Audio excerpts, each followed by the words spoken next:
So I'm Karl Meltzer. I'm introducing the Speedgoat shoe from Hoka. I'm here at the Lake Martin 100 for the first time. I've run in Alabama a couple times in Hody, but decided to come to a different race and run a different course.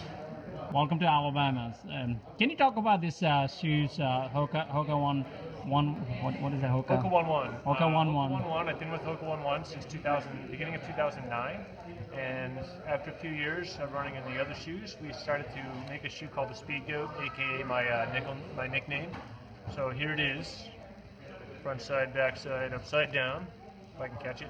What we've really done with the shoe is we've created a real traction with the V-rim sole. So what that does, basically, it grips the trail, better than pretty much any shoe out there as far as what I've seen. And part of the sole is part of where it flexes like this a little bit. You can see the grooves on the side. What that does is help the shoe kind of grab the trail. With proprioception, what that does is it sort of absorbs the trail a little bit, which is what we're really looking for. The shoe is kind of medium. I'd call it medium narrow. It's not a super wide shoe, but it really fits snug to your foot. With only 4 eyelets, it kind of has a little bit more room in the toe, which gives you more room to, what you want to do is kind of size up about half size, and then gives you a little more room in the toe just to when your feet swell on 100 milers. But it's a great soft shoe, super comfy, 9.7 ounces, which is a very light trail shoe, and it grips the trail like no other. Speedgoat is pretty cool to have a signature shoe in front of you. Talk about Speedgoat. Can you talk about how did you get that name? The Speedgoat name was developed back in the mid-'90s on a drive home from the Pikes Peak Marathon.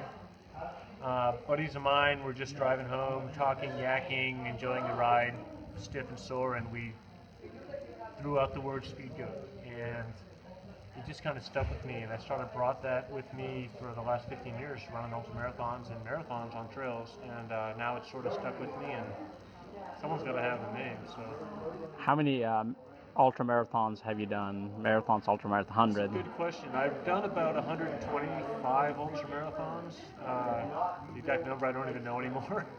But I've run 7,600 milers. I've won 37 times at that distance. That's kind of my signature distance. The shorter stuff is really not for me. I'm better at longer stuff. So for you, it's that many hundreds. What is your favorite one? I'm sure most of them you remember. Yeah, there's a lot of favorite races. There's a lot of great trail races. I like all trail races, honestly, but Hard Rock has a special place in my heart because it's really hard and it's something that I really focused on in the early 2000s. Wasatch 100, my home course. I've run it 12 times. Great, fantastic course. UTMB is a great course. Really what for me is exploring new courses and seeing different things is what I like to do. And I won't stay at the same course for every year the rest of my life. I'll kind of venture off, which is why I'm at Lake Martin. It's pretty cool to run something different. What's like running so many different hundreds from course to course, different areas? How does experience varies? How do you? Well, I think the experience is always there. You have to know that you'll have bad patches. You have to know that you can get out of the bad patches. When you go to different places, like whether it's Lake Martin or the Grindstone 100 or UTMB or Hard Rock or any of those places, you have to accept adversity and challenge. Things are different all the time.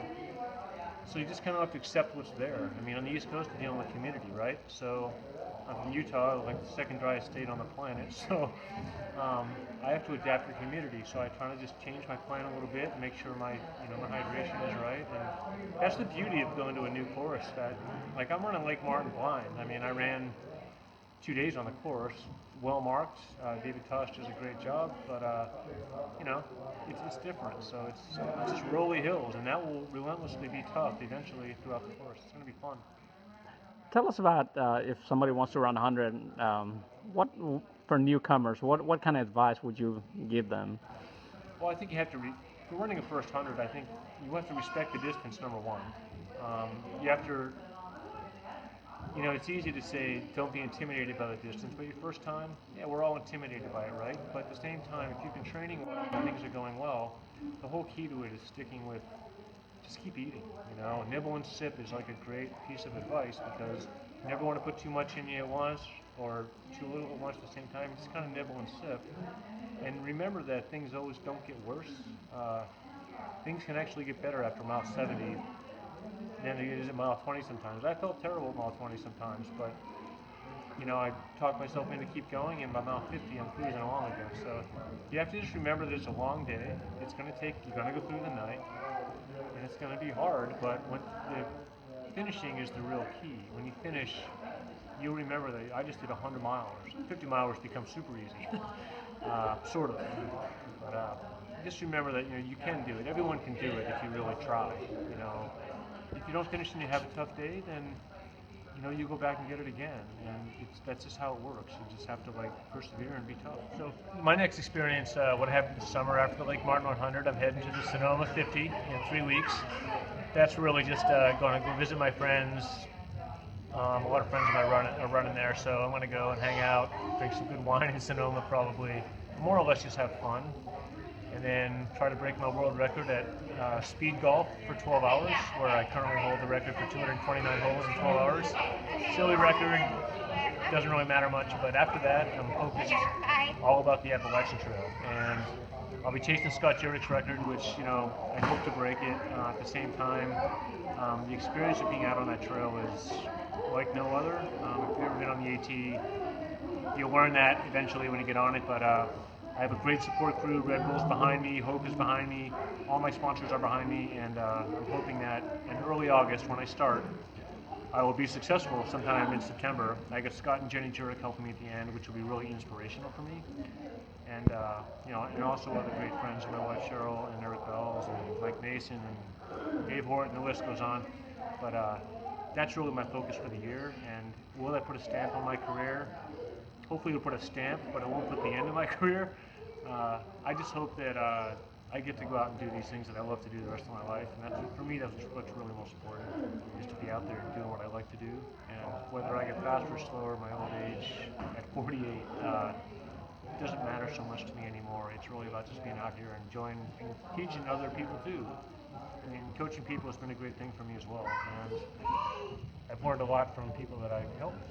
So for me, it's always a learning experience, and you know, you live once, so why not enjoy what you're doing for the rest of your life? Great, thank you. Thanks for coming to Alabama. Thanks for having me in Alabama. It's a cool place. I remember how to say, how are you all doing? Enjoy Lake Martin. Lake Martin course is great. I mean, if you haven't run 100 before, this would be a great starter race for you. Thank you. We'll see you at the course tomorrow. 6:30.